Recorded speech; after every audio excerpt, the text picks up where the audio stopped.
Hello my dear friends, you're on the Military Summary channel, and today we will discuss the situation in Ukraine on the 8th of August of 2023. Today we have a lot of very interesting updates, so let's start. First we're going to start with Kherson area. To be more precise, we're going to talk about two settlements, Kazachye Lagery, this one the settlement, and the second one is Krynki. Today we got a lot of very interesting updates from this territory, and the first update we got somewhere at 10 a.m. of the local time from the Russian sources. The Russians reported that as a result of fierce fightings and storming operation or landing operation, the Ukrainians managed to cross Dnieper River and to enter the settlement. Furthermore, some sources were saying that Ukrainians managed to capture entire settlement, and also the Russians reported that how could that happen? First of all, the Russians reported that for some reason the Russian military authorities took a decision to redeploy a significant number of forces from Kazachye Lagery, from this bank of Dnieper River, and the Russians sent them in direction of Zaporizhia. And the Russians left there just mobilized forces, slowly motivated forces, and so on. Furthermore, the Russian sources on the ground reported when the Russians sent reinforcement, and when reinforcement arrived, they found those mobilized soldiers drunk. So the situation is very complicated. Yet we don't know what did really happen, but so let's continue that at 10 a.m. of the local time we got the first update that the Ukrainians landed on Kazachye Lagery and captured that settlement. After that, few hours later, the Russians published the first video of prisoners of war, and the author of this video claims that as a result of counter-offensive operation, the Russians managed to force the Ukrainians to step back. They managed to capture a lot of soldiers and so on. But few hours later, we got another update. We got some clarifications on the map, and according to sources, the Ukrainians managed to establish control and to capture this small part of the settlement on the, let's say, on the western part of Kazachye Lagery. So that part was under Russian-Ukraine control. After that, another few hours later, we got another update from the settlement by the name of Krynki. Another officer on the ground, soldier on the ground, or source on the ground reported that the Ukrainians managed to capture Kazachye Lagery, or some part of that settlement. Furthermore, the Ukrainians have completed their regrouping in the vicinity of this settlement, Krynki. They managed to accumulate their armored vehicles and tanks on the Ukrainian bank of the river. Furthermore, the Ukrainians managed to create and establish pontoon bridges, and that a lot of Ukrainian infantry is already on the Russian side of the river and waiting in order to start offensive operation and storming of this settlement. So very difficult and very complicated situation. And now let's summarize the facts. We have that Ukrainians entered and landed. This is the first fact. The second fact is that the Ukrainians managed to capture some part of the settlement. The third fact, that the Russians were forced for some reason to move a lot of forces from this area in direction of Zaporizhia. Probably the Russians expecting some beginning of another wave of offensive operation. The next fact is that the Russians managed to send some reserves, which managed to force some Ukrainian forces to step back. They managed to capture some prisoners of war. And the final fact is that the Ukrainians are preparing themselves before another operation in direction of Krynki. Yet there were no updates about any attempt or any evidence that Ukrainians have already started this operation in direction of Krynki. Of course, if we will summarize one more time, it's very difficult to understand whether it's speculation or real updates or something else, but for sure we can tell and we can say and we can get from this situation one fact, is that no matter the situation with the settlements, as I understand for sure, the Ukrainians have control or established control over the islands between the Ukrainian bank of Dnieper River and the Russian bank. So these islands are under complete Ukrainian control. And even if the Russians were able to force the Ukrainians to step back, anyway, there are still a lot of infantry. I'm not sure about the piece of news regarding tanks and armored vehicles. For now, I don't see and I can't understand how the Ukrainians can use tanks among this part of the islands, because it's very difficult to use because of the quality of the ground. But anyway, we see the intensifying of clashes in this territory. Furthermore, the Russian sources published another episode of battles along Dnieper River. This video is not geolocated, but according to the author of this video, this is another episode of another attempt of Ukrainian forces to cross the Dnieper River and to capture the bridgehead on the Russian side.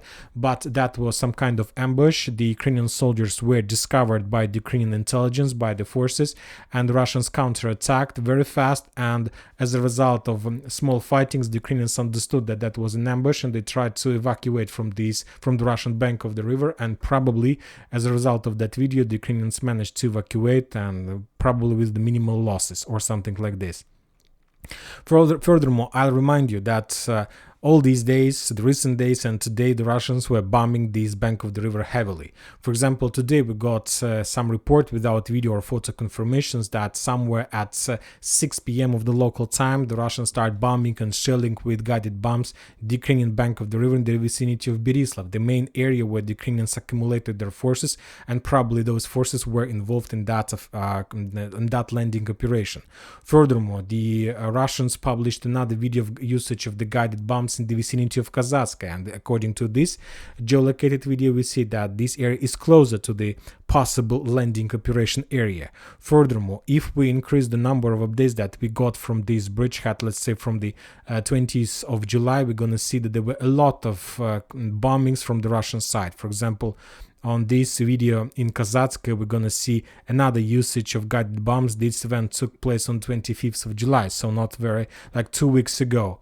Another video from the same area, another usage of the guided bombs in this same area. So basically the Russians had information, had updates that there are a lot of Ukrainians on this bank of the river, and the Russians were trying to prevent this landing operation as much as possible. And they were bombing and bombing the Ukrainians as much as they can. Another usage of the guided bombs in the vicinity of Lvov, also that took place a few days ago. But the Ukrainians have accumulated their forces, and the Russians probably knew about upcoming plans of the Ukrainian side to renewal their offensive operation in Zaporizhia, which forced them to send some forces from this area, and the Ukrainians used that situation and managed to cross the river. Furthermore, I'll remind you that during the previous 2 weeks, the Russians managed to shut down at least 2 IRIS-T air defense systems on almost in the same part of Kherson region. This is the first evidence of destroyed IRIS-T air defense system by Lancet, and a few kilometers to the west, another IRIS-T system was destroyed by the Russian system Lancet. What does it mean? As you can see, the Ukrainians also have accumulated significant number of air defense systems on this side of Kherson area, and the main purpose of that was to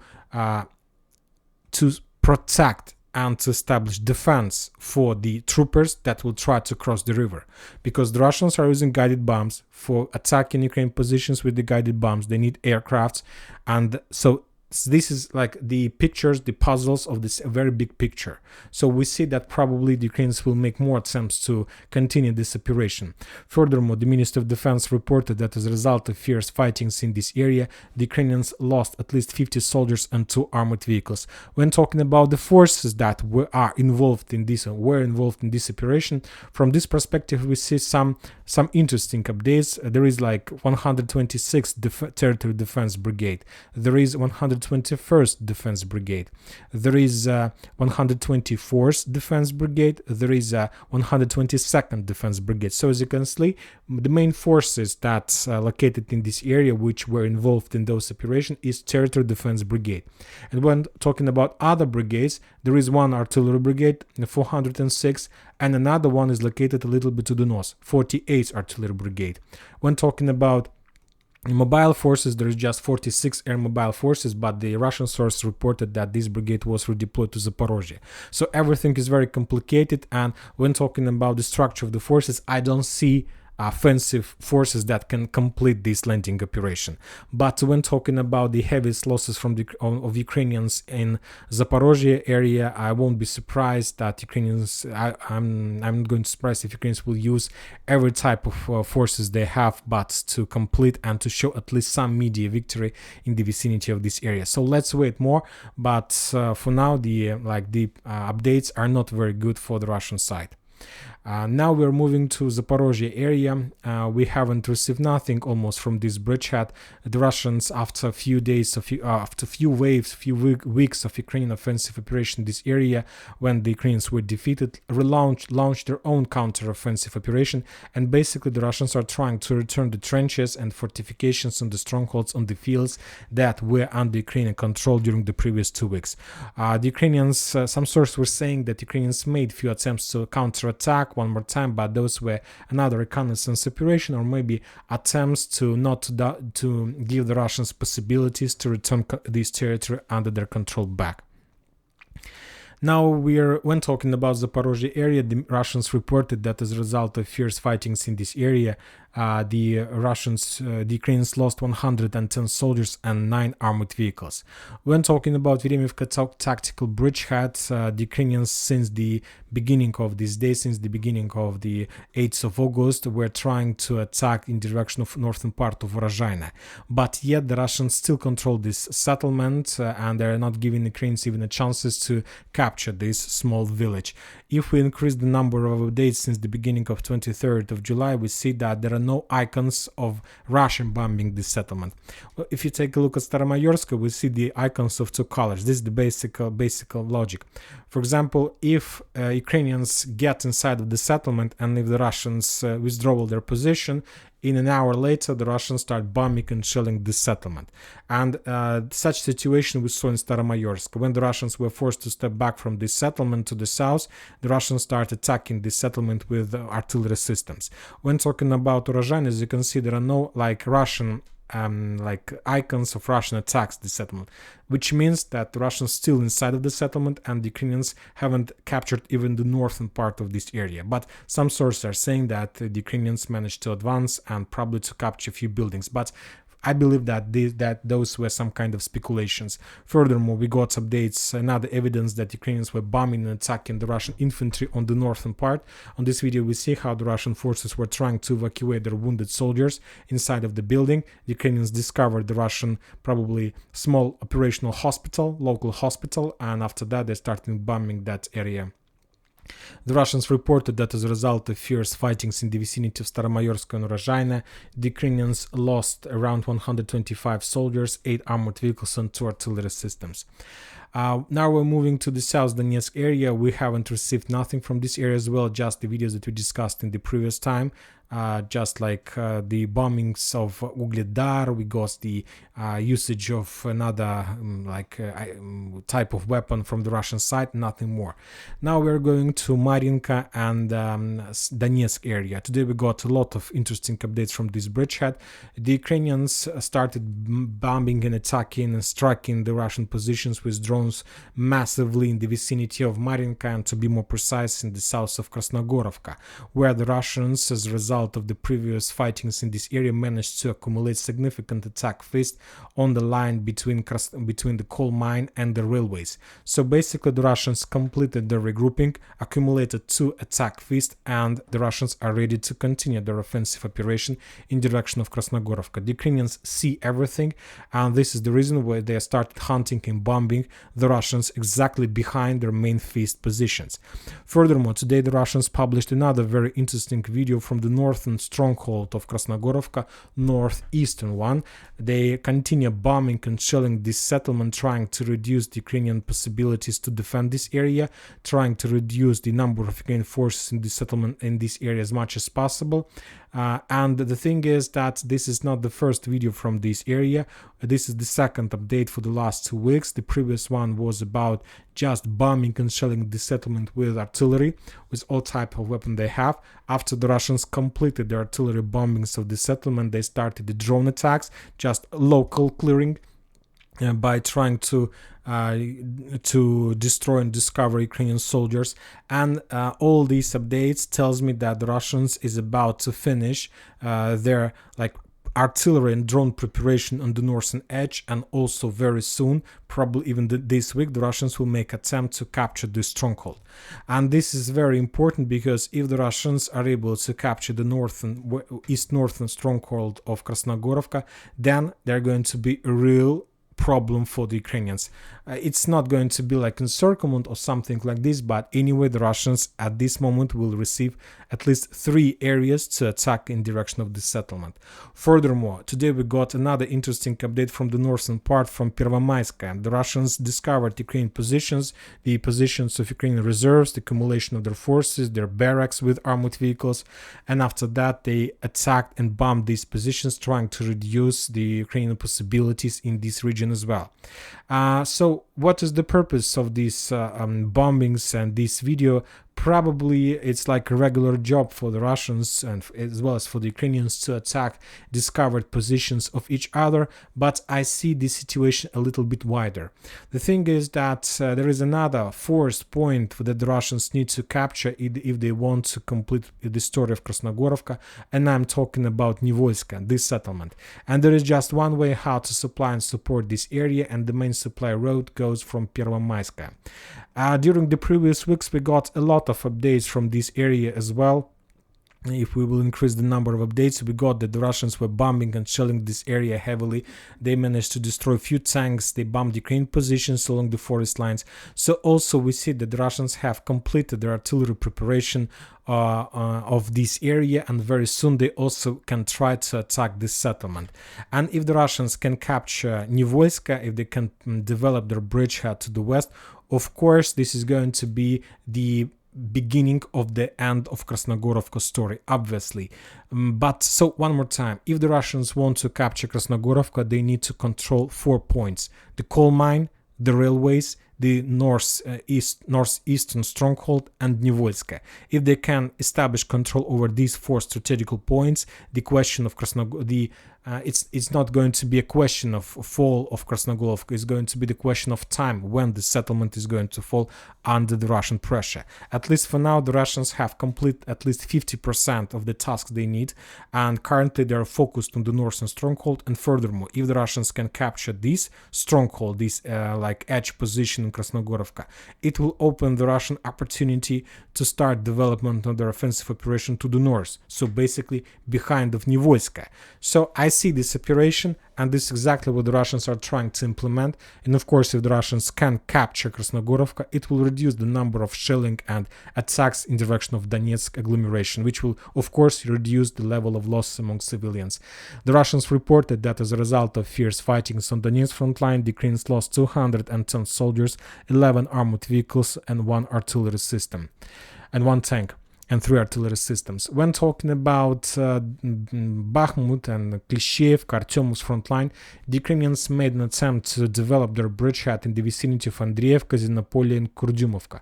The Ukrainians started their offensive operation. They sent some convoys and like armored fists in direction of between Andreevka and Kurdyumovka.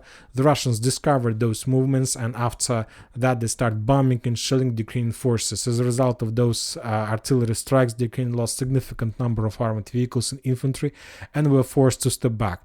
After that, the Russians started bombing and shelling the Ukrainian positions in Diliivka, so basically operational reserves of Ukrainian forces that were involved in the offensive operation direction of Andreevka. So basically the Ukrainian plans to penetrate the Russian defense belt were ruined, and the Ukrainians were forced to step back towards their like beginning position. So this was this is the example of another usage of guided bombs behind the behind the combat line.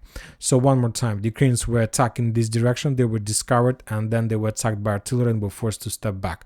When talking about Klishchievka itself, the Russians launched a series of counter-offensive operations in direction of the settlement. And as a result of fierce fightings, the Ukrainians were forced to step back to the forest and to the forest line behind the settlement. And the Russians, after that, the Ukrainians start bombing and attacking the settlement, the western part of the area. On this video, we see how the Russian soldier was wounded by the artillery strike, and after that, there was an evacuation operation. So the Russians haven't restored control over the edge west-southern position, but anyway, this territory currently is in the gray zone, or at least under Russian, or at least not under Ukrainian control. It's obviously. When talking about the northern area in the vicinity of Berkhovka water reservoir, if you remember, the Ukrainians during the days were trying to attack along the railways. Their movement was discovered by the Russians. The Russians even didn't need to use their tanks. They destroyed and attacked the Ukrainians with artillery systems, and as a result of that attack, the Ukrainians lost significant number of armored vehicles and were forced to step back.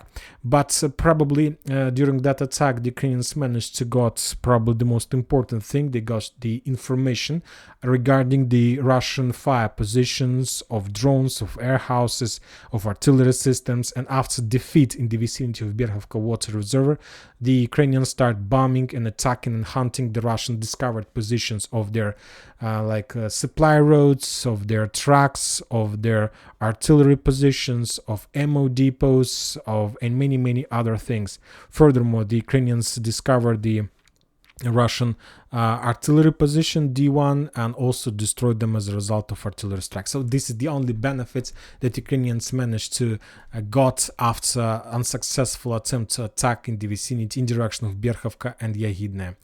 Now we are moving to the northern area, to Liman front line. The situation is stable in this area. As a result of fierce fighting, the Ukrainians lost 80 soldiers and 6 armored vehicles. The Russians controls this small salient. The Ukrainians controls Zarechno and Tarskoye. The Ukrainians try to hunt and attack the Russian forces while supporting and supplying, because the Russian edge positions are located very far from Kremenaya, and this gives the Ukrainians opportunities to hunt and to attack the Russian armored vehicles during the rotation process, during the usage of the road between the edge positions and Kremenaya, and the Ukrainians are doing this pretty successful. But from the other side, the Russians have redeployed their Ka-52 helicopters in this area, and the Russians recently started publishing more and more videos about attacks against the Ukrainian positions, Ukrainian armored vehicles. And for example, in this video we see how the Russians managed to destroy on Liman front line at least 2 armored vehicles of Ukrainian forces. Now we are moving further, probably to the most interesting area, the Kupiansk front line. The Russians reported that as a result of fierce fightings in this area, the Ukrainians lost 110 soldiers. The Russians managed to repel at least 9 counterattacks from the Ukrainian side. So I analyzed this area very long time. I spent a lot of time trying to understand the purpose of the Russian movements in direction of Petropavlovka, which we discussed yesterday. And probably today I have found the solution, at least the answers to my questions, and I will try to share with you my opinion about the situation in the Kupiansk front line. And the answer to my questions I got after this morning. We got updates that the Russians launched their offensive operation in direction of Ivanovka, the settlement that located on the north of Kislyovka and Kotlarovka.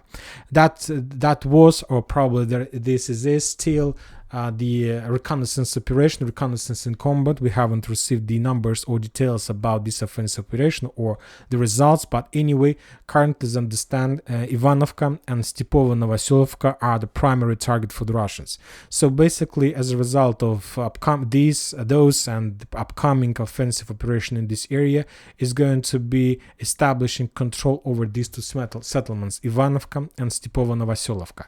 And the main purpose of this offensive operation that the Russians will try to implement within the next few days is to establish fire control and physical fire, every types of control over this interception of railways and road N26.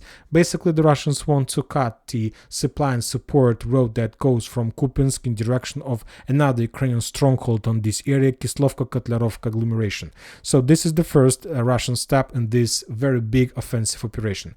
If we take a look on this map, we're going to see that this road N26 is the probably the best solution for the Ukrainians, how to supply and support this, let's say, edge stronghold of Ukrainian forces in Kislyovka and Kotlarovka. And if the Russians are able to cut this road, then the Ukrainians will be forced to go and to supply and support these forces from the south. They will be forced to go to the south, to Tabaevka, from Tabaevka to Pischane, from Pischane to Berestova, and from Berestova to Oskol River. As you can see, in this case, the Ukrainians' logistics will be increased significantly.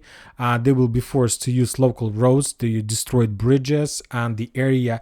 And so they're going to have to make a very big hook, because from Oskol River, they're going to have to go to the north to Kupiansk. So they will increase the logistic in twice. But this is not the only problem. Furthermore, don't forget that recently the Russians announced about establishing control over Novoselovka. Currently, they're regrouping their forces. And after the finishing of regrouping, of course, the Russians will increase the pressure in direction of Berestova. This is the only explanation of Russian offensive operation in the vicinity of Novoselovska. And if, one more time, of course, it's another if, but anyway, if the Russians can capture Berestova and develop their offensive operation in this direction, then it will allow them to establish another fire and physical control over the southern supply road that goes to Klishchievka-Kotlerovka fortification stronghold. And after these two successful offensive operations, if the Russians of course are able to implement them, the Ukrainian forces in Kislevka and Kotlerovka will be operational encircled. Of course, this is going to be maybe not even a classical operational encirclement. This is going to be just the problems for the Ukrainians, because in this situation the Ukrainians will be forced to do one important thing. And the thing is that anyway, they will not, the Ukrainians will not step back or withdraw their positions. The Ukrainians will try to find a solution how to supply and support the Ukrainian forces in Kislovka and Kotlerovka. And the only possible solution in this situation is to start supporting these forces through the fields. So let's say in this direction. Of course, so what is bad in this decision? There is nothing bad. This is a very nice decision. But if the Ukrainians will start supporting their forces in Kislovka-Kotlerovka stronghold using the fields, they will discover their safe roads and their minefields. And this is the most important piece of information that the Russians need to achieve before the next stage of offensive operation. The Ukrainians will be forced to demine the fields, they will be forced to use this area, and they will be forced to show the Russians the safe roads that of course the Russians will use in the next phase of offensive operation in a Oskol direction. And now the question, so what is the purpose of Russian offensive operation between Vilshany, Pershatnyavno and Petropavlovka? And the same situation, the same story. The Russians are trying to maintain the gap and to get as close as possible to road N26. If we calculate the distance between, let's say, Vilshany, the current Russian positions, and the road N26, the distance is 10 kilometers. But if, let's change the color, okay, let's use yellow color. But if the Russians are able to get as close as possible, I'm not sure that they will send their artillery systems very close, but who knows. If the Russians can get this defense belt, from this defense belt, the distance is around, let's say, from this defense belt to the road is around, my god, the wrong icon, sorry. The distance is around 6 kilometers. Of course, it will reduce the timings that the Russians need to coordinate their artillery systems, it will reduce the timings, and it will increase the accuracy of Russian artillery. So basically the current deployments and current developments of the Russians between Vilshany and Peshatravnyo has just one purpose: to establish fire control over the living road between Petropavlovka and Kislovka-Kotlerovka. And by setting this control, by increasing the level of losses from the Ukrainian side, they will reduce the let's say the defense possibilities of Ukrainians in Stepovo, Novoselovka and Ivanovka, which will allow the Russians to develop this operation successfully, which they're trying to currently implement. So this is my understanding of the Russian operation, of the Russian Kupiansk offensive operation. Probably, and just another video from Kharkiv area, how the Ukrainians discovered their own positions in Vovchansk, and the Russians, after reconnaissance operation, destroy another Ukrainian positions, another Ukrainian ammo depot, warehouse, and as a result of usage of guided bombs, the Ukrainians had another losses on this bridgehead. And that's it for today. Military Summary channel reminds you to condemn any violence in the world. Thank you for your watching. Subscribe to my channel, put your likes, join my Patreon, and have a good day. Bye bye.